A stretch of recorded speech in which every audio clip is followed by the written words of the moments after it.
You didn't fight about dinner. You fought because decisions kept getting delayed. One person kept asking, and the other person kept saying, I don't know. Not to hurt anyone, just to avoid owning the outcome. And this is how resentment starts. This shard is an archived text exchange. It isn't a breakup, and it isn't a fight after something big. It's just two people trying to decide where to eat. Barry suggests a burrito place. Jen says no. He suggests another spot. She hesitates. He keeps offering options, and she keeps rejecting them without choosing anything herself. And eventually, Barry snaps. Not because of food, and not because of restaurants. Because the decision was never actually shared. And this shard matters because it looks small, and most people scroll past it and laugh. But this is not about dinner. It's about responsibility without ownership. And Barry is doing what a lot of people are taught to do: offer, adjust, and accommodate. And see, Jen is not being cruel. She isn't insulting him. And she isn't demanding. She's just non-committal. And that's where the pressure starts building. Because every time she says, I don't know, the decision stays with Barry. And every time she rejects an option without offering one, the responsibility stays with Barry. And this is where it lands fast. Because you've been Barry. You've asked what someone wants, and they said whatever. You've picked something, and they didn't like it. So next time, you ask again, and again, and again. And not because you didn't care, but because you didn't want to be blamed. And see, that's not leadership. That's liability management. And it erodes people quietly. And see, Barry doesn't explode immediately because the problem is not loud. It's cumulative. Each suggestion is a small risk, and each rejection is a small withdrawal. And Jen never notices the balance tipping, because from her side, nothing feels aggressive. She's not yelling. She's not controlling.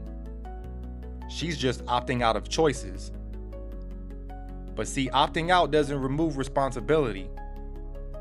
It transfers it. And that's what this shard exposes. Not indecisiveness, but passive authority. See, when someone refuses to choose, they still shape the outcome. They just don't carry the weight of it.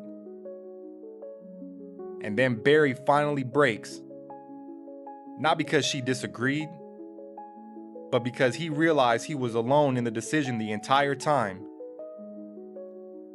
And that's why his reaction feels disproportionate. To her, it's dinner. But to him, it's the realization that he's managing the relationship's friction by himself. And now here's the uncomfortable extension of this pattern. This doesn't stay in restaurants. It shows up in relationships, in jobs, in families. It sounds like, whatever you think is fine. Or I don't really care. I trust you. Until something goes wrong. Then suddenly, well, you choose it. And see, that's the fracture.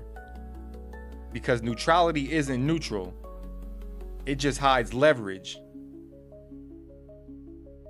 And most people don't recognize they're doing this because it feels reasonable. Avoiding choice feels polite. Avoiding commitment feels flexible. Avoiding ownership feels peaceful.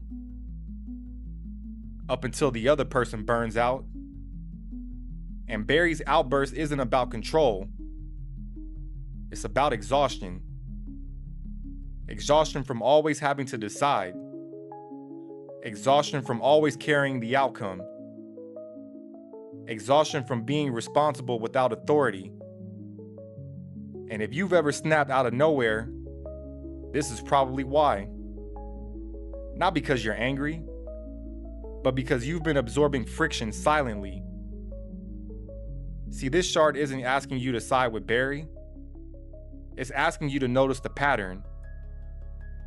If you never choose, someone else always has to.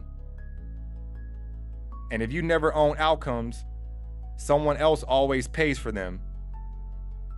The danger is not disagreement. The danger is unchecked passivity. Because eventually, someone stops asking nicely. And when they do, it feels sudden. But it never is. This shard is not about food. It's about how relationships collapse under the weight of decisions no one admits they're avoiding. And once you see it, you can't unsee it.